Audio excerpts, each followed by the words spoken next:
Welcome to the Tech Egg. Don't get scrambled. Enjoy the video. You start by making sure the app is installed and launches successfully. This avoids pointless shortcuts to broken apps.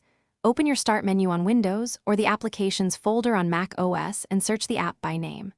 Once found, right-click and choose Create Shortcut or Make Alias. This places a link you can move. Drag that new shortcut to your desktop or use Send to right arrow desktop. Once done, the icon will appear where you expect, ready for testing. Now you handle variations and permissions. On Windows, right-click the installed app, choose More right arrow Open File Location if needed, then right-click the executable and select Send to right arrow desktop. Create Shortcut. On Mac OS, open Applications, right-click the app and choose Make Alias, then drag that alias to the desktop. If the app is protected, you may need administrative privileges.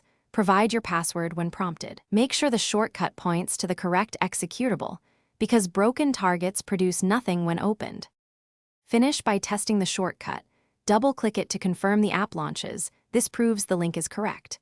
If you want a cleaner look, right-click and choose Properties or Get Info to rename or change the icon.